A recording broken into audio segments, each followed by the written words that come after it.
I appreciate all of you coming out. Today has been a little bit of a difficult day for a lot of folks in Howard County. It seems like we were in the bullseye today of the storm, as you probably know.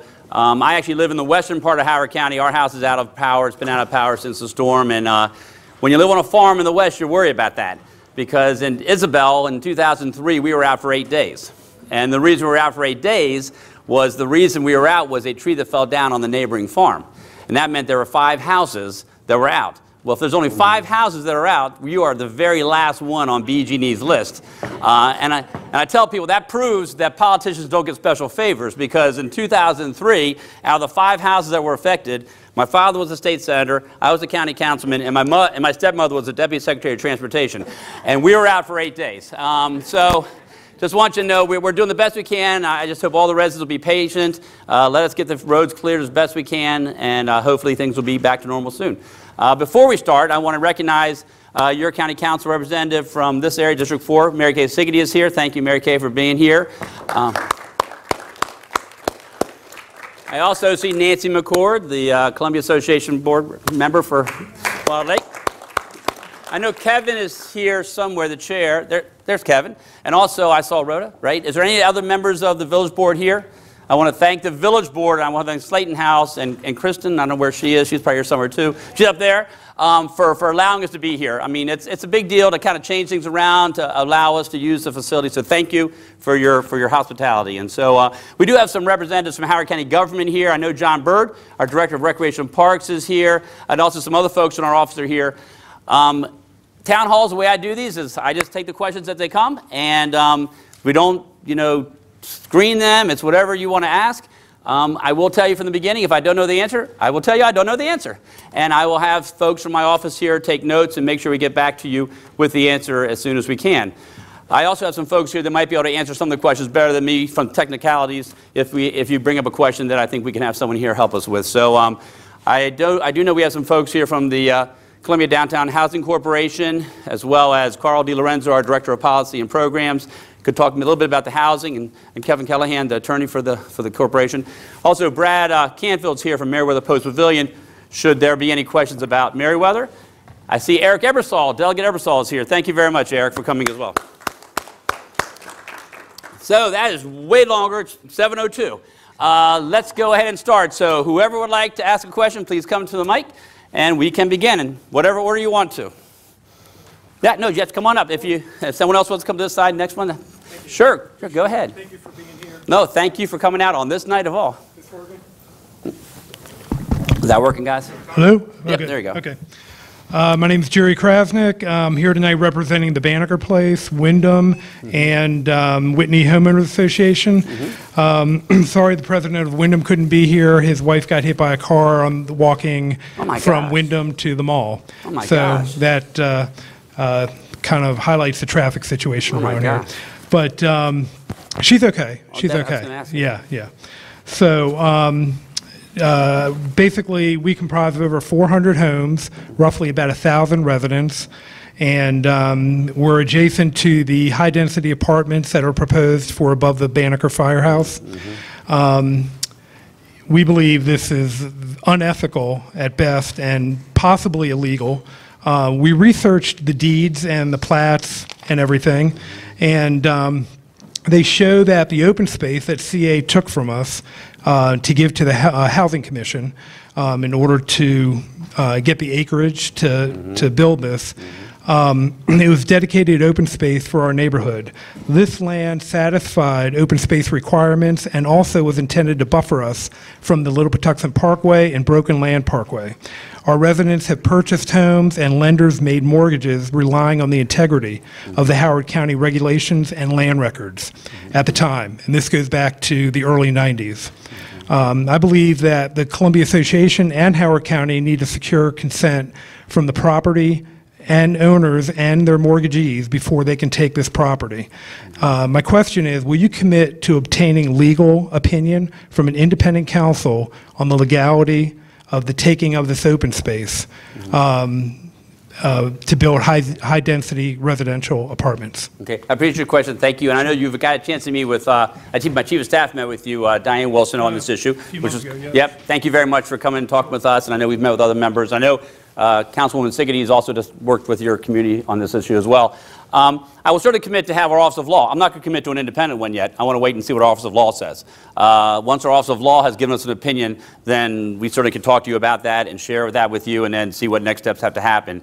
But certainly, I don't want to do anything that's illegal, and if there's something that has to be done, that legally has to be done, then we certainly would go follow the law. No question asked. So, but that's what my step would be, is go to Office of Law first, and then we can discuss what they come back with. Thank you very much. Thank you. Somebody else would like to come forward. Yeah, Maria, how are you? Hi. I kind of know what I'm going to talk about, but... I have no idea, but I'm so glad you're here. Thank you for being here. My name is Maria Alvarez. Why don't you get a little closer? I'm not sure. Can you guys? Okay. Yeah, thanks. My name is Maria Alvarez Kirchhofer, and really, you know, we know that Meriwether makes a lot of noise and it carries. So what we're, the HCCA meeting that we wanted to meet Right. with you and some of the Maryland legislators, and we're wondering if somebody's doing anything about it. Okay. I don't remember getting something asked from me, but if you want to, I'd be happy to meet with you. There's no question with that. I think I did see today that there's a meeting being scheduled. I think Council Chair Ball sent a letter out saying Yeah, he's and scheduled a meeting. Atterbury. And I wasn't invited. That I hadn't been told about that until today. I just found out about it. But sure, I have no problem meeting with everyone. So Yeah, I'll have my okay. office contact you directly. Because Ms. Hill actually said that this, the county can do something about the noise. Is that Delegate Hill you're talking about? Yes. Okay. I'd be happy to sit down and talk with you. Sure. Okay. Sure. Well, it's just with, you know, HCCA, some of the Yeah. members. Well- And the other thing I wanted to ask you is, I'm a volunteer at the Howard County Shelter. Okay, which shelter are you talking about? Like grassroots? No, we say Howard County Shelter. No, the Howard County Animal Shelter. Animal Shelter. Okay, I wasn't sure. Sorry, Okay. sorry, Animal Shelter. And I do dogs, but anyway, they sent an email out today that the power was down, or out, I guess, and for the volunteers not to come in. And I'm just wondering why a place where you have animals, like if it gets very hot or very cold, and people working there, why we don't have a generator? That's a good question. I don't have an answer to that one right now, but I can certainly look into that as well, and I'm Okay. sure someone just wrote that down. But we'll get back and contact you to have a meeting. That's Okay, fine. terrific. Thank you Thank very you. much for coming out tonight, of all nights, too. Thanks. You're up, Joel. Anybody else, too? And this mic does work, I promise. It's not as crowded as Elkridge. No, it's not as crowded, Dr. Right. All right, I think the storms might have something to do with it, Joel. Yeah. Joel Hurwitz. I'm going to ask a number of questions with Meriwether. Because I've written online, I have a blog, if anybody wants to research how I've written, how I believe the Well, statute. tell them what the net way is so they can go to you. What's the blog? It's Hoco Common Sense. If you Google Meriwether unconstitutional, you can read my argument of why it violates the state constitution. But we can't do anything about that with the people who are here. My problem is, I don't think anybody actually understands the law from a number of aspects of it, because part of it goes to what Delegate Hill the position is based on an Attorney General opinion that I kind of encourage her to get, which I think is erroneous, because it came to a conclusion that basically flipped the law on its head and said that the county could make things less than 95 decibels, which is not what the law says. And the Assistant Attorney General didn't have anything to say about all the case law for the last 40 years that I wrote about. So nobody's said anything that I've written is wrong yet.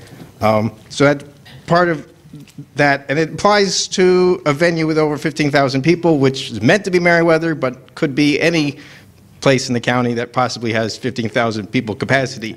And part of the problem is when you have the venue creep into Symphony Woods, my question to you is, how is the county interpreting that? Is that one venue? Is that multiple venues? Because if it's multiple venues, you should be applying the county standards to the additional stages. And as they keep creeping with development in the future and they decide to put in the library parking lot one year or in the middle of the road, what standards are you going to apply? And where are you measuring the 72.5 decibels at the quarter of a mile? Because as somebody else pointed out, it's not really, could be 95 decibels up to a quarter of a mile, but the sound doesn't bleed off that much. So the question really is, at 10 feet past the quarter of a mile, it should need to be 72.5. So where is the county doing the measurements, especially when there are multiple stages? And I guess back to regulating, I have researched similar problems in Bangor, Maine. They complained about the base frequency noises. And Red Rocks, I'm trying to get their rules, because they also had complaints about more electronic dance music and the bass frequency, and they both have dealt with regulating the bass frequencies. I believe the statute says you cannot prohibit the noise, but the county has the ability to regulate. So would you introduce legislation to regulate the bass frequencies? Okay, great. So there's multiple questions there, so I'll try to remember them. Remind me if I forget one here.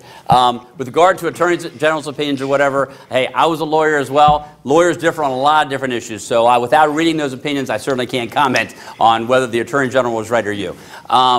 With regard to testing the sound, I know that there is a sound meter now at the library.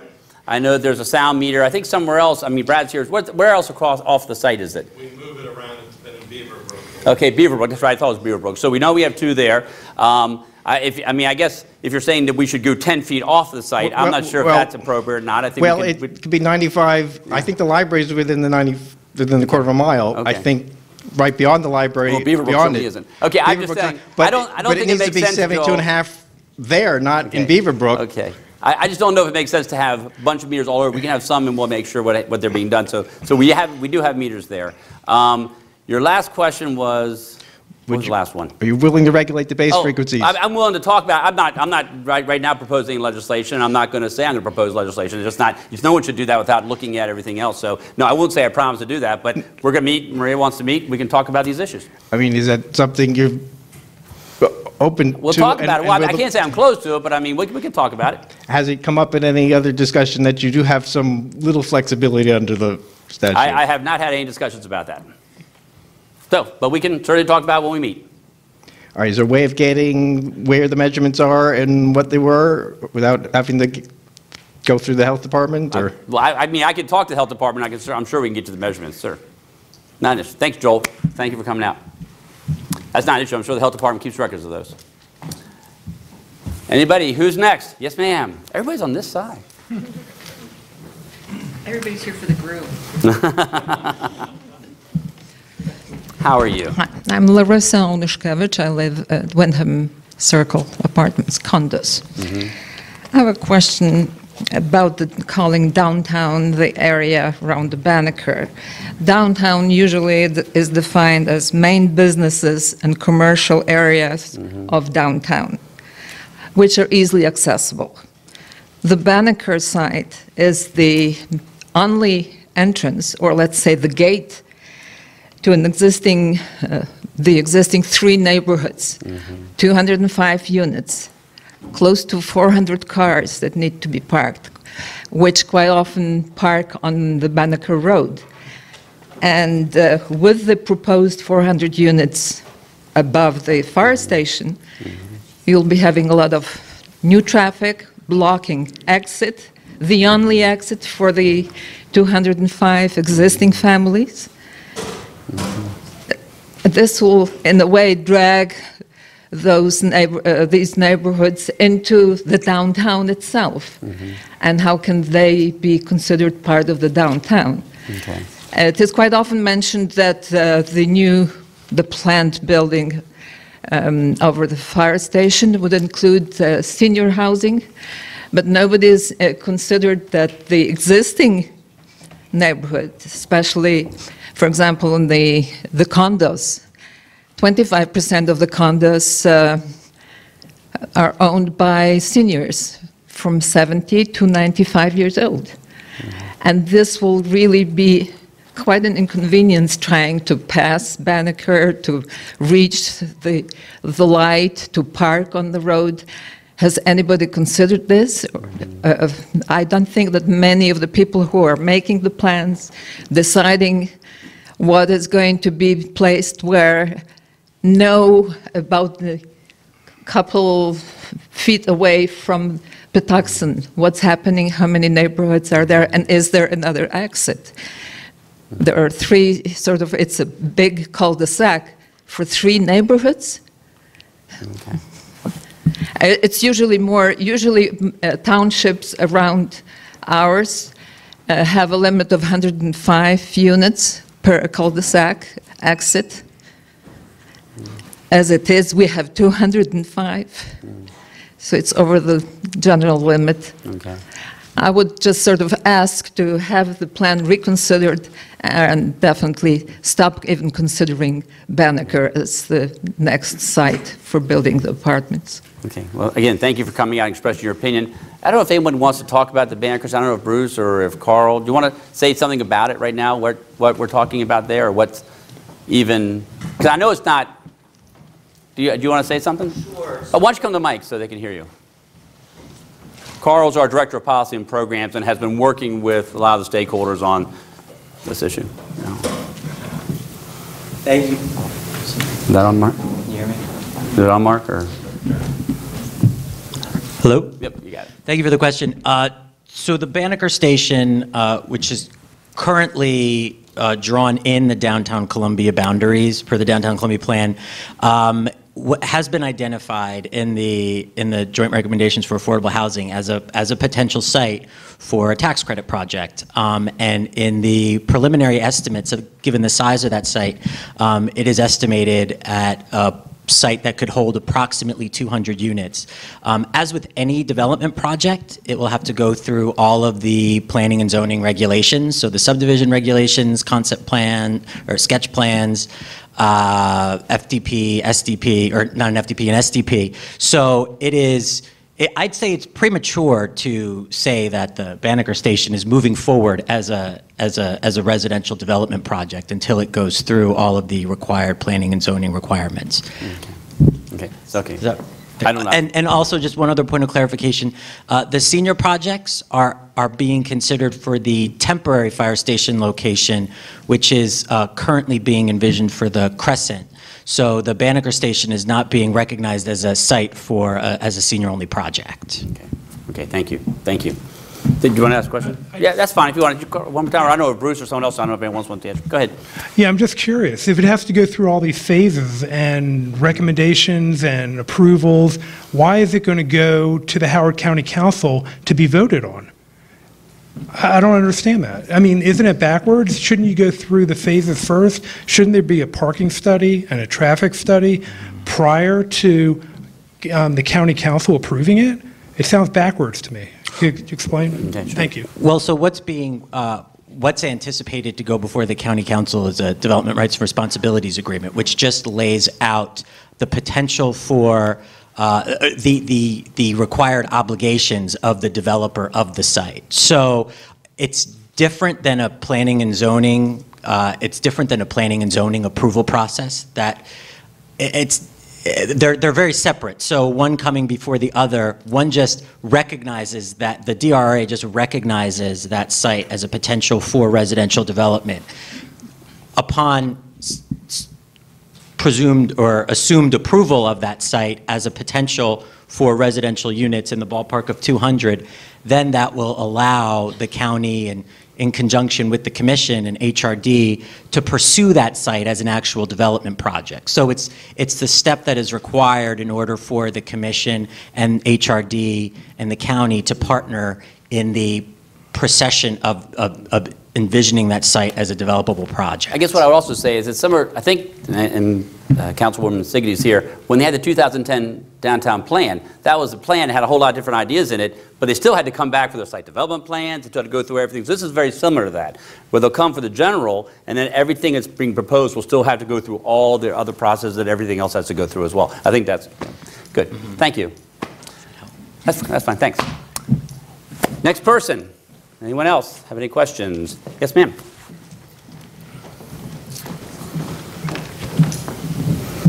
I have to move this down a little. No, that's okay. I would have to bring it down too. My name is Harriet Bachman, and I don't have a question, I just have a comment. That's great. Thank you. Thank you for coming out and talking. Welcome. I'm here to support Jen Teresa's proposal for downtown Columbia. Okay. I believe that it's a better plan than the administration plan. I know I'm talking to the choir. That's fine. That's fine. I think because it calls for 15% affordable housing for all future downtown residential parking development. It doesn't increase density. It integrates the units throughout the community as opposed to one that does concentrate units in some of the developments.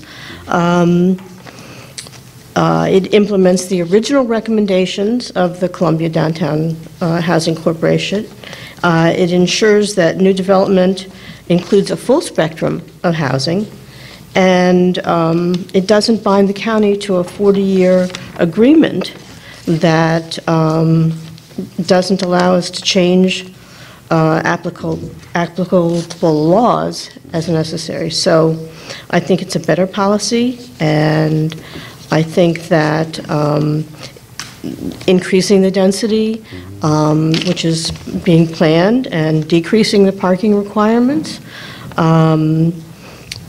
I just think that it's a complicated system. It's going to be difficult to create. And I think that a simple proposal that binds the county or will allow the county to provide affordable housing across the board, providing flexibility, is going to be a better plan for the county. Thank you very much for expressing your point. I would urge everybody, we're planning on having the joint recommendation proposal, which is a proposal developed through a consensus with the Columbia Downtown Housing Corporation, the Howard County Housing Commission, Howard Hughes, and also working with our office, will be pre-filed, and it'll be part of next month's public hearings, and so it'll be the same time as Councilwoman Terrazas, so that'd be a perfect time for everybody to come out, and I really would encourage everybody in this room to come out to the hearing, to express yourselves, because that's what we need to have. You need to have everyone come out, express their views, because that's the best way for us to make sure we do the best product for everybody. And so thank you for coming out tonight, but I would encourage everybody to please come out on the third Wednesday in July, I guess it would be, to testify and to look at those. Oh, third Monday. Oh, you're right. I don't know why I said Wednesday. Third Monday in July. Yeah. Did you want to make a comment, sir? Yeah. Sure. Thank you, Mary Kay. Thanks. You get a gold star tonight. Yeah. She always gets a gold star. Yeah. Okay. Obviously, there are plans for a total of 5,000 units in the downtown area. With the addition of this affordable housing, there may be another 1,000, 1,500. We have 250 units going across the parking lot here. I haven't seen any discussion of where children are going to be going to schools. Right now, Town Center, all the students in Town Center go to the Wild Lake schools. Obviously, there's a new middle school going up. Running Brook was expanded a little bit. I know that's Board of Education, but still, in terms of planning, Sure. Where are we going to put all these? I assume there'll be some kids in there. Yeah. There won't be as many as in most places, but there will be some, from what the studies show. One thing I've heard is they could certainly look at the Faulkner Ridge site as a redevelopment to build another elementary school that formerly was there and build one there. There's also another site farther down Little Patuxent. There's a space that they could build a school. So that's certainly been in discussions to make sure that that's covered as well. But thanks for bringing it up. Ms. George, how are you? I'm going to make an unreasonable demand and then a hopefully other request. I want a meeting like this down in Southeast. Okay. We've already had one in Savage, but we'll do another one. Yeah. We had one in Savage, but we'll do another one. Do another one. No, we will. We move it around. We're moving around. We do 4 a year, so we'll get there.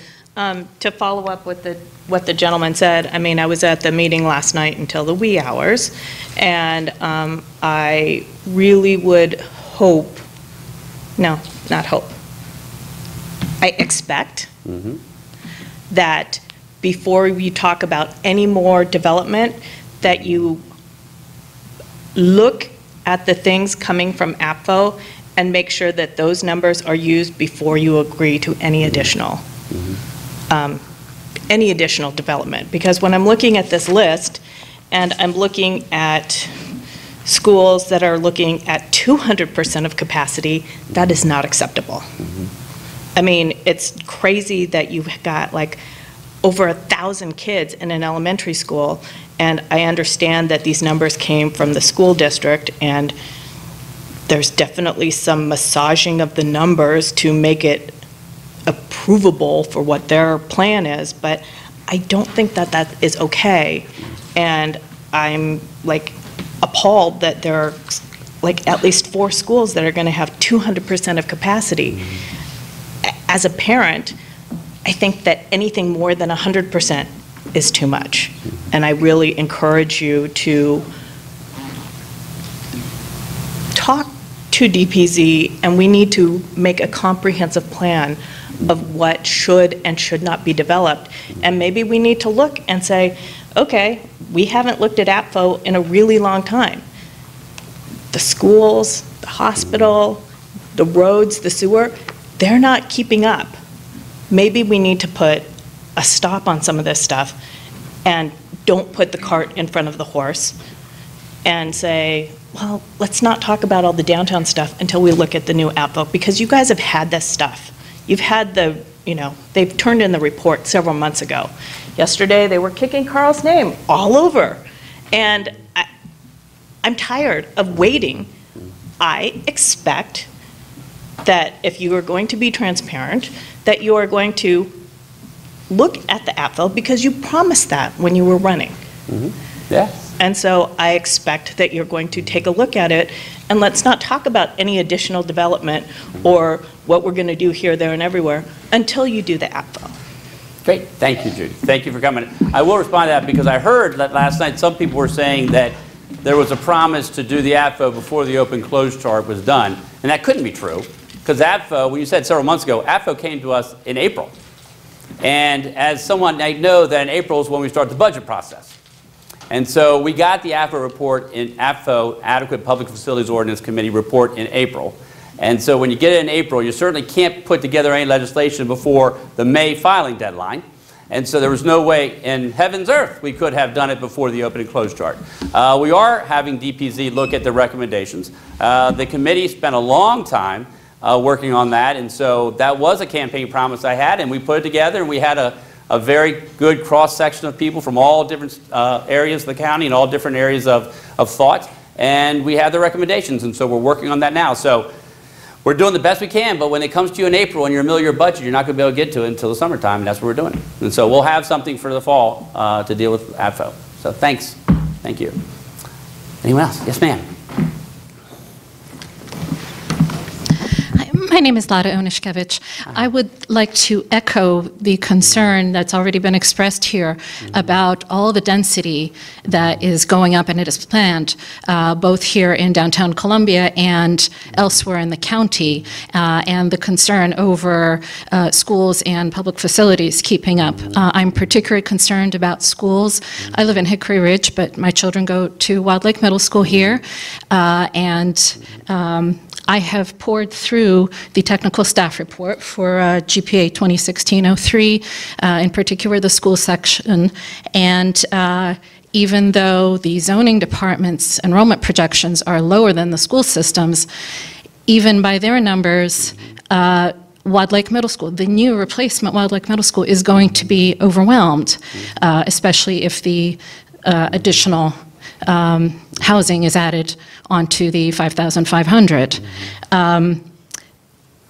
I don't think, I'm looking through the numbers, how many new students are expected to be added at elementary, middle, and high school levels.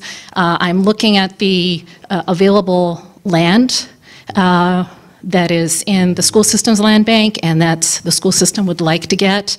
There are no sites big enough for middle schools, let alone high schools, in Western Columbia.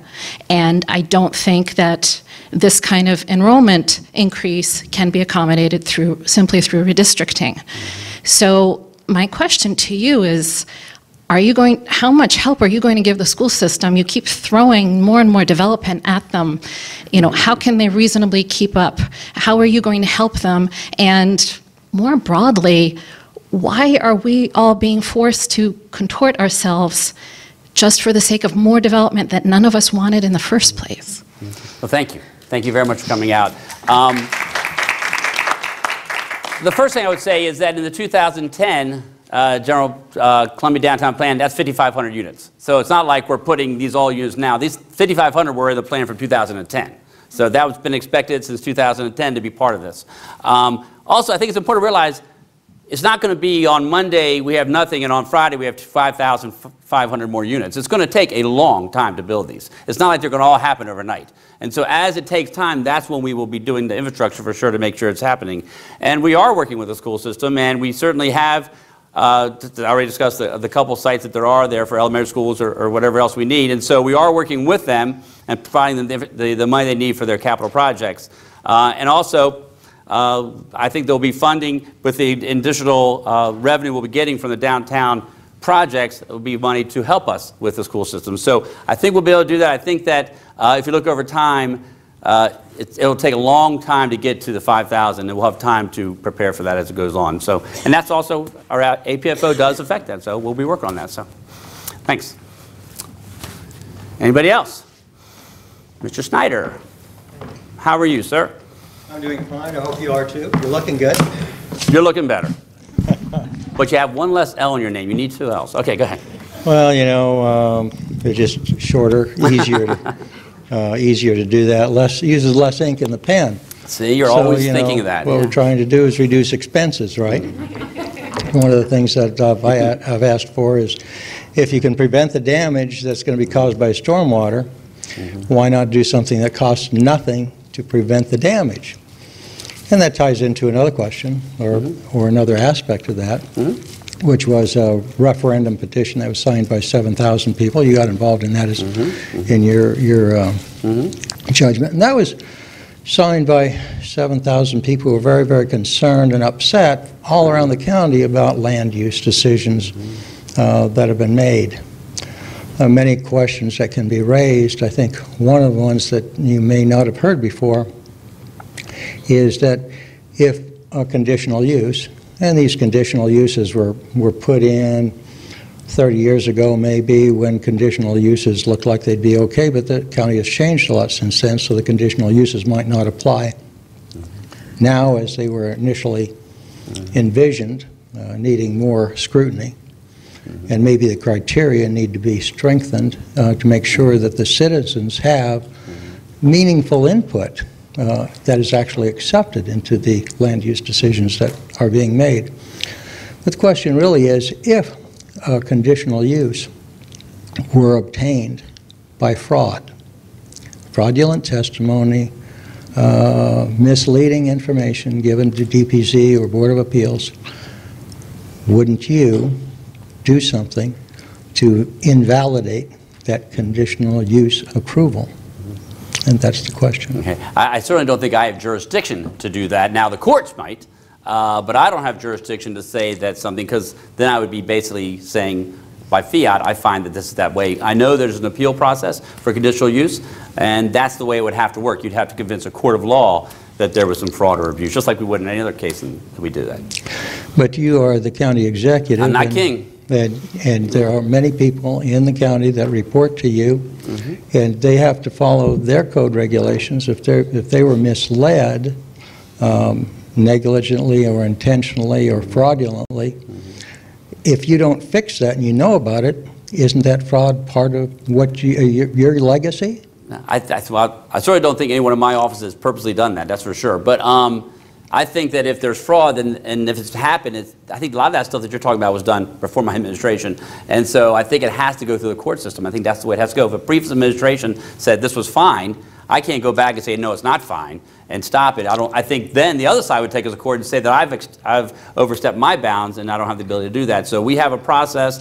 That's the way the process is to go. The other comment that you made, I think, is an important one, is I do believe we need to look at our zoning regulations. And we need to go back and look at the code and try to figure out, it's so big and so humongous, we need to figure out a way to make it more friendly for people who are reading it to understand it, and for the process to be more simple. So that, I think, I agree with you with, that we need to figure out ways in which we can do things to make sure that that people have the protections they need and the ability to deal with those. And so our DPZ is definitely looking at that. Well, you mentioned your campaign, and one of the things in your campaign that I remember vividly and got many of us to vote for you into office was that you required developers and proponents to follow the criteria. All right. Many of the county employees are your employees. Many of the county employees report to you. Can't you tell them to follow the criteria that would require them to reverse or invalidate their decisions if it were made based on fraud or misleading information? I think it was made based on fraud prior to my administration. I can't go back and redo things. I just can't do that. That's what the Court of Laws are for. I was an attorney in my private life. That's how it works. But certainly we are opening to look at making sure that everything is followed properly, and that's what we're doing now. I will tell you, there might be some folks from development industry in here. A lot of them are very upset at me right now because I don't necessarily allow things to go like how things had done in the past. And we have had people come to my office and say, Alan, you know, you guys are being too precise on those rules. Well, the rules are the rules, and that's what you remember me saying during the campaign is that my job is to make sure that the rules that are there are followed. Now, my job isn't to bend the rules. My job is to make sure as the executive to enforce the rules that the council and the executive put into play. And so what I've told the Department of Planning and Zoning is you need to make sure that people are complying with the rules. And that's what I do. And I think that's what an executive is supposed to do. If the rules should be changed, then we work with the legislature, the county council, and we do that. But for me right now, if somebody comes, and our Department of Planning and Zoning knows this, they go right down and make sure everything's done. And I'm getting yelled at from this side, I'm getting yelled at from this side, so I must be doing something right. No, it is something that was done during your administration. I will have to bring the litigation. Will you join on my litigation to make sure that your employees follow the rules? I won't guarantee that, no. Right. Thanks. Well, the other thing is, would you support legislation that would strengthen the criteria to make sure that the criteria and land use actually were stronger, to make sure that the citizens here who are concerned about land use decisions actually have meaningful input into the decisions? I'm very open to doing that, and I think you know that. And also you know that Val Lazans, our director, has worked with the community and has started to work on this Citizen Planning Institute to make sure everybody understands the rules and make sure that everyone can be able to have their voice heard. So certainly I'll be willing to work with you on that. I can't guarantee anything yet. Thank you very much. But thanks, Alan. Good to see you again. We do need stronger rules. Yeah. Thank you very much. Enjoy the Clarksville picnic this year. I can't be there. All right. Yeah. Hey, Jane. I should have introduced Jane Demner from Columbia Association. Thank you. Since you brought up the subject of looking at the zoning code, I feel a license then to ask you about that. You have license anytime you want. So, you know, our zoning code is a little bit old, hasn't been really comprehensively looked at for a while, and certainly, speaking in Columbia, the new town was passed in August 1965, and except for downtown Columbia and the village redevelopment, we really haven't looked at that, and I wondered, is that something that we can look forward to and hopefully soon? Yeah, no. Val Lazans had talked with me about it. He would like to do a comprehensive review of it, and so that's what he's working on. But certainly that he actually has put money aside to start working on that and to hire an expert. Yep. Okay, and a follow-up. My observation of the zoning and the regulations for development, based on my experience, is that we have been a fast-growing county for a very long time, and so much of our county is changing now. There's a lot of redevelopment, whether that's older neighborhoods or downtown Columbia, and the regulations seem like they haven't kept pace with the kind of development we're having. And I'm just wondering if you had any thoughts on that, or that's something that would be looked at. That's certainly what it looked like. I was here the night that Don Elliott was here in this room. And was talking about the Wild Lake redevelopment and how much had to go through. And yeah, we definitely need to have that revisited. And I think that's what Val Lazans is looking at doing. And I'll tell you, talk about how we've been growing fast or whatever. And those of you who don't know, I mean, I've lived here all my life. I grew up in Allview, just across the 29 from here. And I think I saw Barbara Kellner. Is she here somewhere? There she is. And I think I told you this a long time ago. There is a picture at the exhibit center when I was an adult. Actually, I went to the exhibit center, and there was a picture on the wall when the exhibit center was still there of two young boys with their bikes, looking at their baseball cards with the Wild Lake Pharmacy. Clearly, the picture was taken because they wanted the Wild Lake Pharmacy picture. They didn't want the two kids. They just happened to be there. I was one of those kids, and I remember seeing it. And it had been many years gone by, and I remember I stopped by Barbara's one time and said, "Barbara, where's that picture? I'd love to find that picture. It's probably somewhere in 10,000 places where."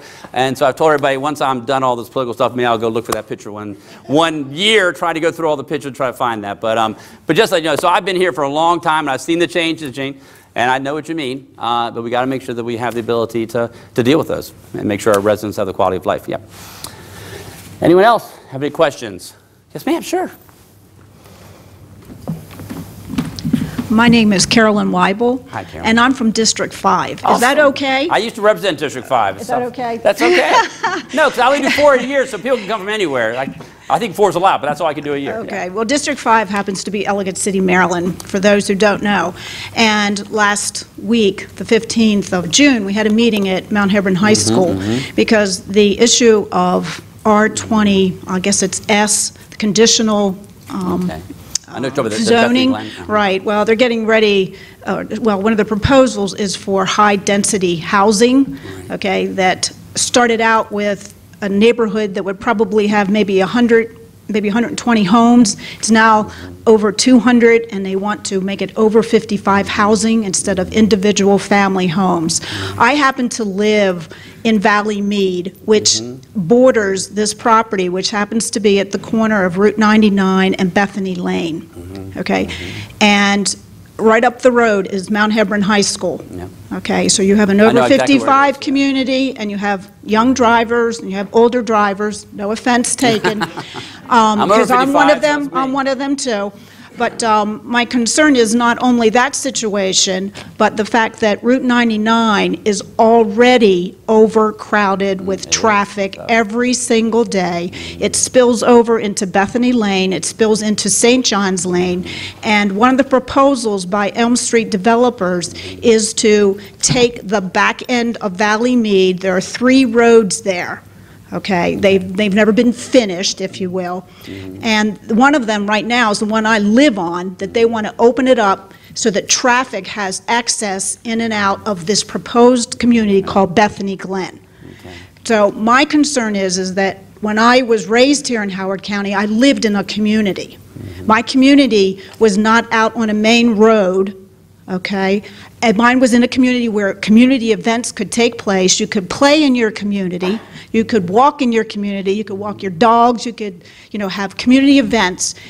By opening up these back roads, that traffic is expected to climb an extra 200 to 300 cars a day in a young neighborhood. And I have contacted your office. They have responded to me, given me some suggestions. I have not heard yet from the Department of Zoning, and I have sent 2 emails to them.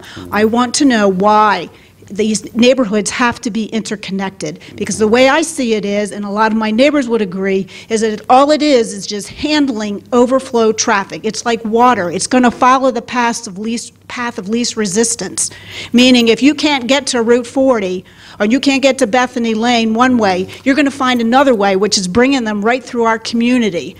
And so my question is, what do we have to do? Is it in the zoning laws? I'm not even sure that this type of interconnectivity is not necessary. And oh, by the way, if you've even had a chance to look at the Bethany Glen plans, the entrance off of Bethany Lane into this development is right near Route 70, and there's an incline. If you put an entrance there, you will have accidents. You cannot make a left-hand turn there. Okay.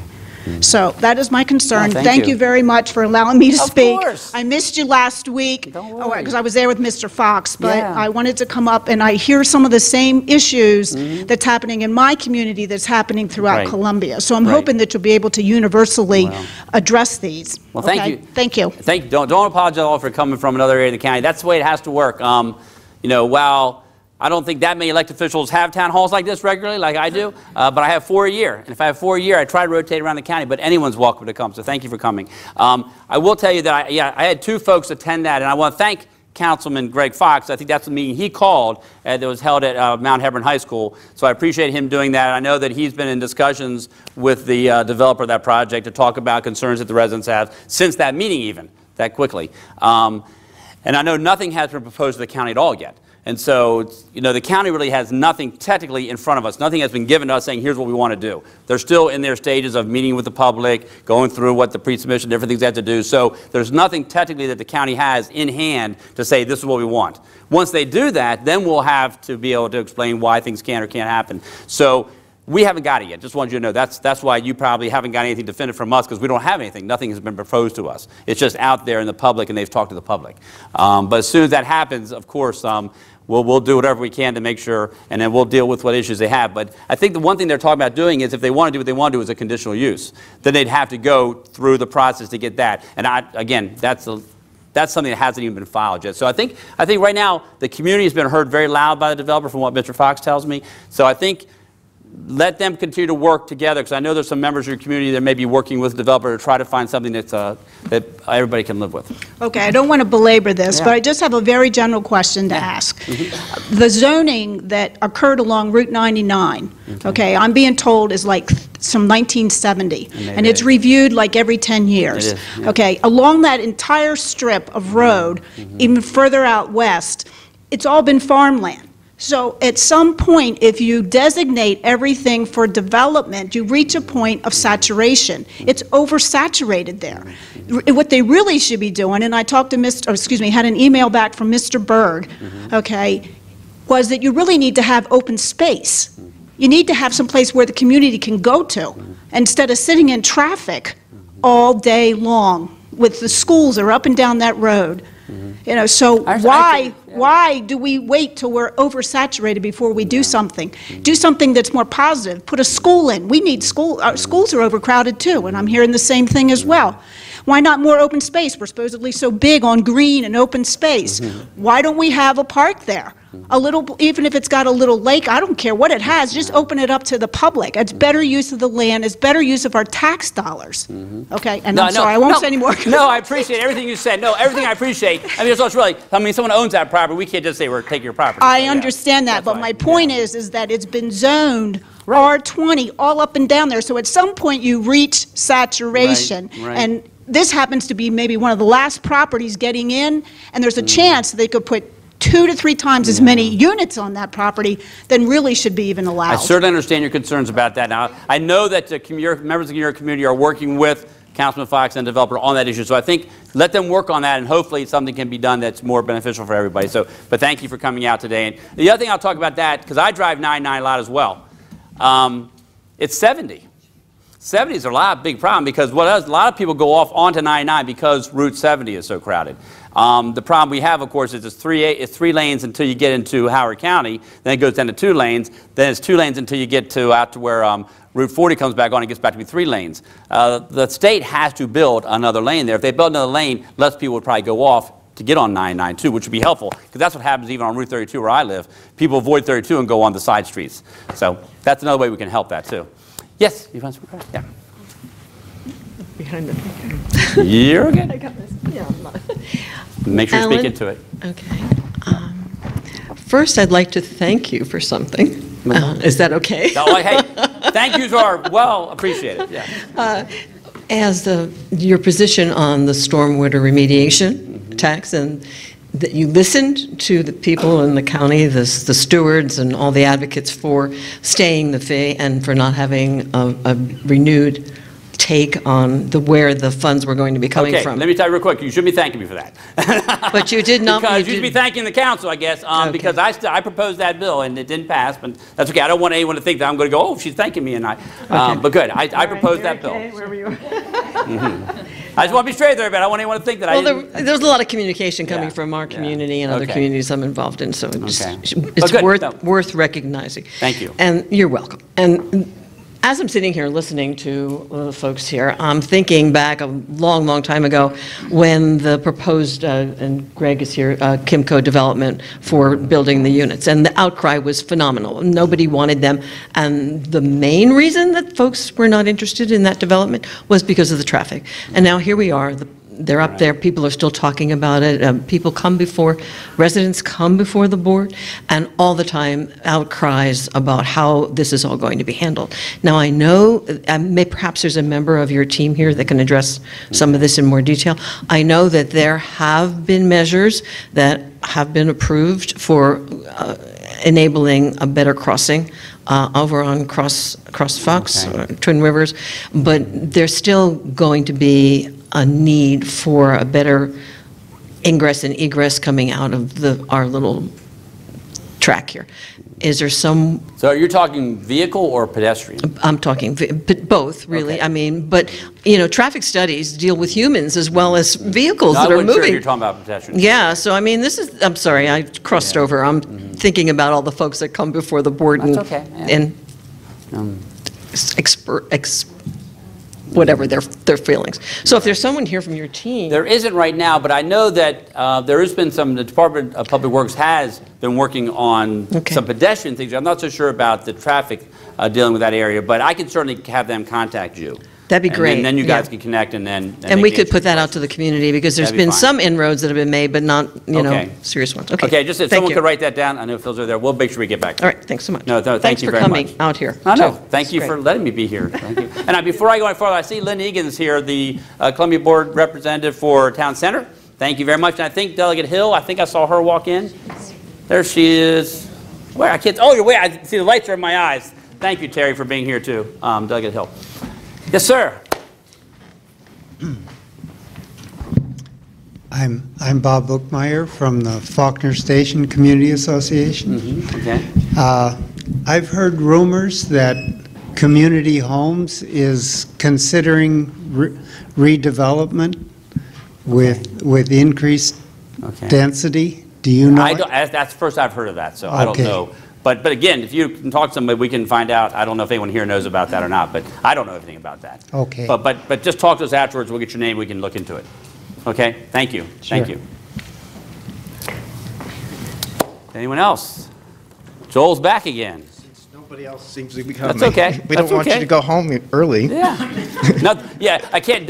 My wife definitely doesn't want to come home to a house that has no power, and we have the kids and the dogs, and no toilet and no water. I mean, everything's great. I'll stay here till 12. Okay, go ahead. All right, because we didn't get an answer to the venue creep question. Because I guess I talked to Mr. Nixon a year or two ago, and he shared with me legally Mr. Nixon from the health department. Oh, Bert Nixon. okay. Because he had a question about venue, and I guess he got a legal opinion from MDE's legal people that venue is not defined in the statute, and you measure it from the lot line.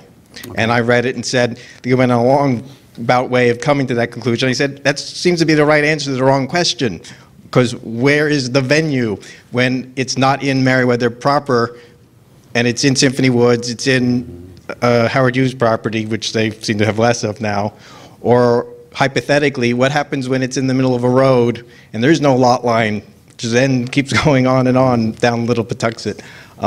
So the question, that might be hypothetical for you, but the concrete question is, how is the county currently interpreting the statute when you have additional stages in Symphony Woods? Is that one venue and the state statute applies, or it's two venues that the county standards apply into Symphony Woods? So either you or your staff, there has to be a way that you are implying the law. Either you haven't thought of this problem, or you're applying the. Or I haven't thought maybe the health department has a police. I don't know, Brad. Do you know what everybody's talking about with the different stages? Do you want? A quarter mile from the stage of Merriweather, no matter what's happening. So the venue expands when So Merriweather's lines expand to meet a quarter mile? Why doesn't someone talk? Use the microphone, just because. Why don't you come on and use the microphone so they can hear what you're saying? Okay, that's even better. Thank you. That's even better. And Brad, you might need to come to the microphone too. I know, but just so people, because we are live streaming and we are videotaping. So someday someone might want to go back and listen to this, and I want to make sure they can hear it. So I'm Laura Muller. I'm in business at Four Gates Wellness Center, and I live in downtown Columbia on Vantage Point Road. And if you're saying, Brad, that Merriweather's, oh, there you are, that Merriweather's property lines are moving, my property line does not move. So when I get a measurement at my property line of 84 to 94 decibels, you're violating county and state law. When you're saying that the venue is fluid, this could be really dangerous, a precedent to set. I've been working on this for 4 years. I have not gotten a single number from, I got one number from Mr. Nixon and Mr. Martin's office that said when I had 84 decibels and a police officer was coming out to get another measurement, that police officer got a 30 to 40 decibel measurement in a minute. But that's impossible. That was impossible. That's the only numbers we've been given about what's actually reaching our property lines.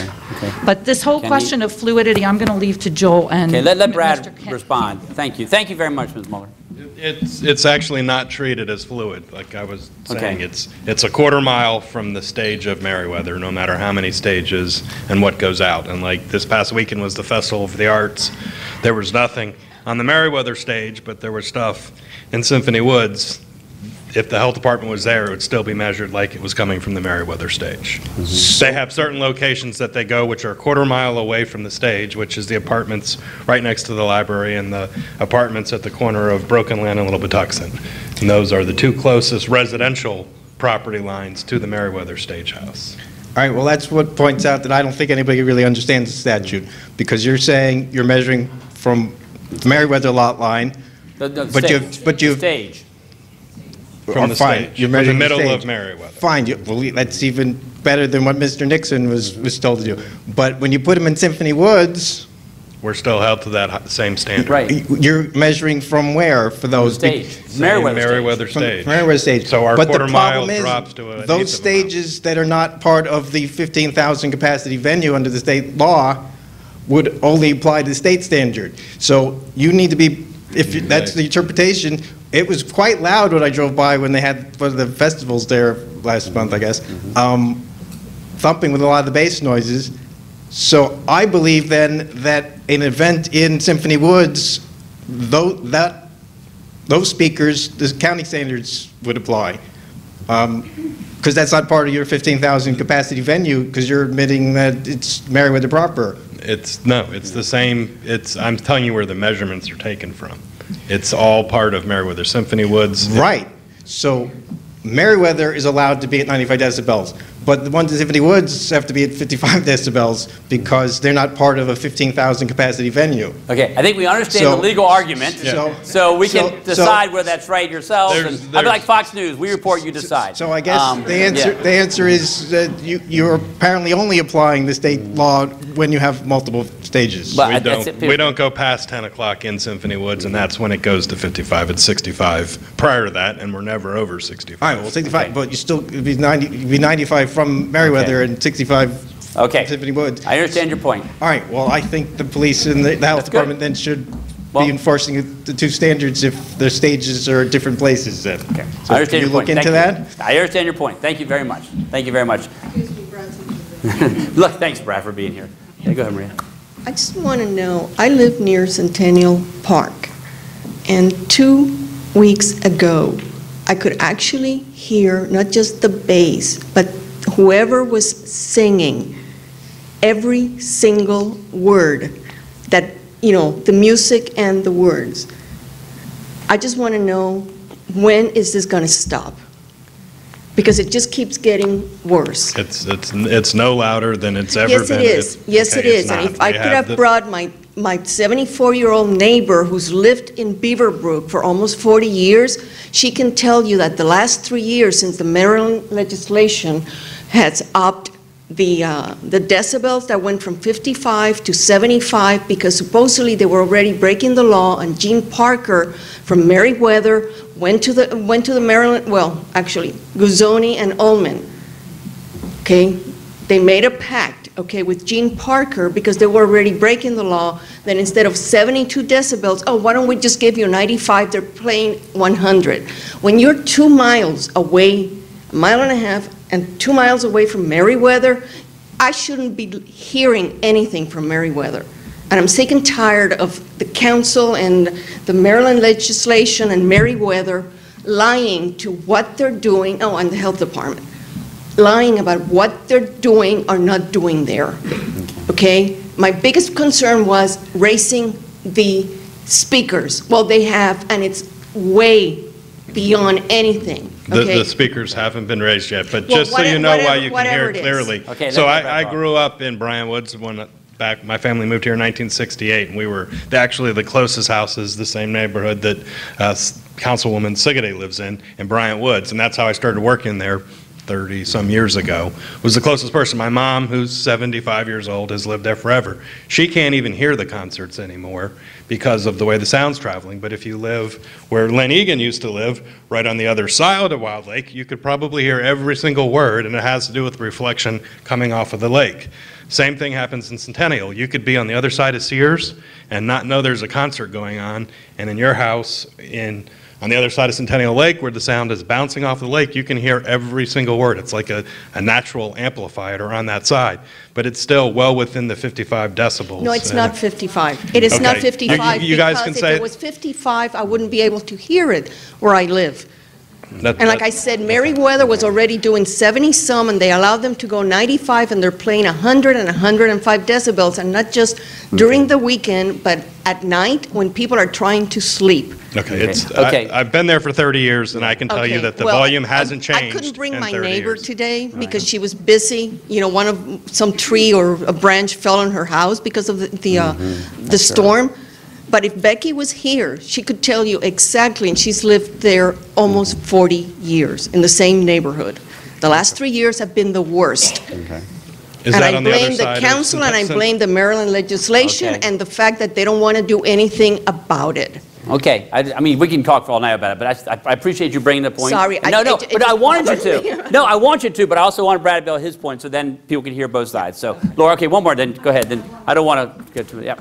What's different? Thank you, Jerry, for coming. What's different is Thank you. we have intense humidity, we have climate change has changed how many temperature inversions we have.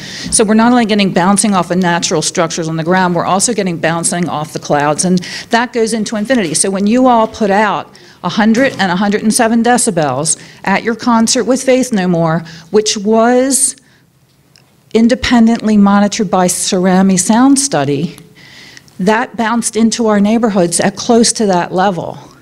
And when that happens, if the police refuse to stop it, we can't get your venue to answer the phone, then we're blasted in our homes with that level that changes our heart rhythms.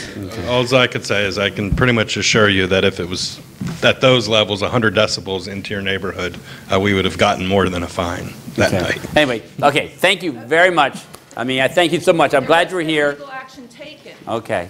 And your Okay. DPZ had that report given to them. Okay. But there was no connection among the county Okay. agencies and offices. You have that documentation in your Department of Planning and Okay. Zoning record. Okay. Yes, nothing happened. There was no legal ramification. Okay, thank you very much, Laura. Thanks for having the conversation. Anyone else, though, because we should have, yes, come on down, come on down, yep. Anyone up there who wants to speak, please come on down. Don't. Hi, how are you? Thank you very much for coming out tonight. Yes, thank you for having me and allowing me to speak. I've never been to a town hall meeting, but I have an issue involving the county and what's going on that it almost makes me feel ashamed and embarrassed. Okay. My name is Lynn Gorman. I've been a resident of Columbia since June 17th, 1973. Wow. For 35 years, I was an OB/GYN nurse practitioner. My whole life has been mothers and babies and their welfare, both the mother and the baby. What has come up, I retired in 2006 when my daughter went off to Penn State, wishing I could go with her. But since then, I have spent a lot more time driving around, if you will. I worked at Howard County for quite a while. I live in the Phelps Luck neighborhood. I am often seen in the vicinity of Dobbin Road at Columbia Crossing or a little further down where Walmart is and what's there, Starbucks coffee, that whole area there, McDonald's. Since last year, starting late last summer, of course, I have seen numerous times gentlemen standing on the medial strip or on the corners with signs, I will work for food, I'm homeless, I'm disabled, and it's sad. And I know it's all over the country that the homeless are out there asking for help.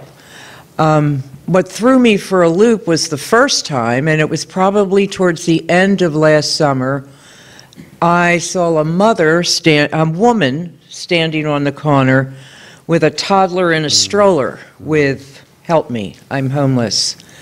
It blew me away. That's been my profession, and I thought, my God. Since then, it has increased. that area, in the Dobbin area, when you drive in, you have Joann Fabrics and Big Lots and Target and all that. In the last couple of months, I've seen 3 separate plantings of a woman with a child asking for help. What can I do, or who can I address to do something? This is Howard County, Maryland, the United States. We're absolutely one of the most richest counties in the country, and we have women and children on the corner asking for help. Can I say something to you? Certainly. I saw her one time get into a practically brand new, because I know which one you're talking about. I saw her get into a car at least 6 years newer than mine. And I was like, wait a minute, if you're homeless, why are you driving an almost brand new car? Interesting that you're bringing that up, ma'am, because I know who that woman is. And I did see her get into a fairly recent model car. I went, you know, but it should not be, and I understand, I know exactly who you're talking about if you're around that area. But there are others I see standing there all day. I understand that there are others, but like, that one just irked me to no end, because I'm driving around in my 10-plus-year-old car, and I'm like, dang, how does she get to drive such a nice car, and I can barely drive this? Well, I'm sorry, I don't have joy in living like that, comparing what I have with others. These are children in strollers, on foot, at intersections, medial strips, moms with a sign.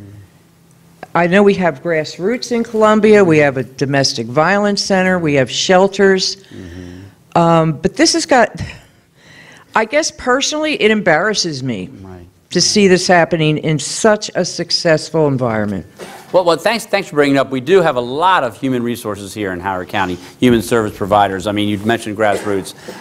We just, the other day, broke ground on the Leola Dorsey Community Resource Center, which will have 35 efficiency apartments for homeless, to be able to have a place where they no longer have to worry about how they're going to get through that day, but they'll have some stability to be able to get the medical treatment they need, the education they need, food and showering. So we're doing what we can to provide the resources that are available. And so I would just urge you to, you can contact our currently Department of Citizen Services. It will soon be the Department of Community Resources and Services, and work with that agency. We can see what we can do to help out, and then talk to them if you could. That'd be great.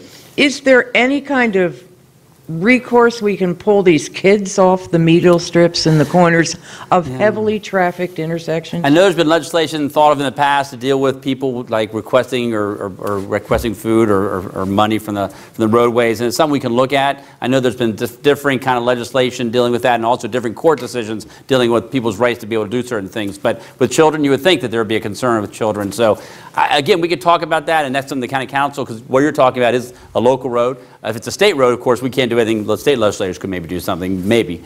But we can certainly talk about that. I'd be happy to have that discussion with you.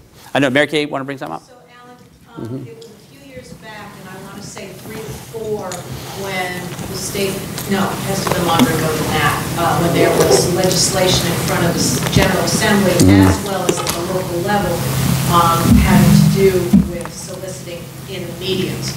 And so I think what we probably have to do is go back and look at what we have on the book. That's a good point. Yep, so we can do that. I think it's a good suggestion. We can look at that. Thank you. Thank you very much for taking time to come out. I think you came down, sir. Did you want? Yeah, I was wondering if get close enough so make sure we can hear you. Yep. I was wondering if you could comment on what's being done to, back to the traffic discussion from earlier. What's being done to get ahead of, as we have all this development, what's being done to get ahead of it, infrastructure improvements. So if traffic's already bad, and we know that there's several developments in progress where there can be several hundred more houses going in there. What's being done about that? So what area are you talking about? Well, this I'm thinking in particular about Ellicott City 99 and 29. Sure. And then since you had mentioned it also, if you could comment on if the state's doing anything about widening 70 there to try to get that through traffic without them going off on side roads. I appreciate it. And the young woman over there, we talked about it earlier, some of the issues there. With 70, we have what we call a transportation priority letter that the local government sends to the state Secretary of Transportation about things that we would like them to look at state projects. And one of the things I listed on there this year, and also was signed by the county council chairperson, the delegation chairs, Senate and House for the state delegation from Howard County. One of them was to look at 70 and to see about that. Now, one of the issues with 70 is you got to fix the bridge at Marysville Road as well. There's a lot of things that come together there. It's not just one thing, but that's certainly one aspect of it. But certainly, they look at traffic when any new development comes in as part of the requirements, so they'll look at that. But we need to figure out ways. I believe that if we are able to do something with 70, it would help with 99, just the same way that on Route 32, if you go on 10 Oaks or you go on Homewood, a lot of people travel on those because they're avoiding 32. But that's just one part of it. We still have to look at the whole scheme of how much density would be allowed there and to work with the community and the developer. And I think that's what's happening right now. You may not have been here when I was talking about that, but I know that Councilman Fox has already been working with the developer since that community meeting was held at Mount Hebron High School. So I think we should give them a chance to talk and see if there's a way in which they can come to some kind of consensus that's acceptable to everybody. So they're working on it. Well, in this case, I was actually, so I actually live off of, on the Rogers side. Oh, of okay, I'm 29. sorry. I thought you were So about in that Bethany Glen. area, Okay. so the Patapsco Estates, where there's Gotcha. 200 houses going in there. Okay. Where traffic is already getting backed up well past Hollifield Station Elementary School and into that circle that's past that. So, I mean, that's already a terrible area. No, I agree. I mean, but as people develop, they have to deal with the road situation there, and they have to improve it if that's part of if it affects the roadway. So I don't know specifically that project and what's been going on with that, but I'd be happy to talk about that or have someone from my office talk to you about that. Okay. Thank you. Thanks for coming out. Anyone else would like to ask a question? Going once. Anyone up the peanut gallery? Anyone? No. Anyone? Well, thank you. I know it's only 8 to 11, but we will stop anyway. But I just want to thank you for being part of our second town hall meeting of the year. We'll have 2 more before the year's out. Again, as I said, I think this is important for me to come where you are, because I shouldn't expect you to come where I am all the time. I should be willing to come out to where you are. And I thank the other folks for being here. Thanks again to the Village Board for letting us be here. Have a good evening. Be safe driving home. Hopefully most of the trees have been removed from the roadways, but be very careful. I understand West Running Brook had some issues as well. So be very careful. Have a good evening. Thank you very much.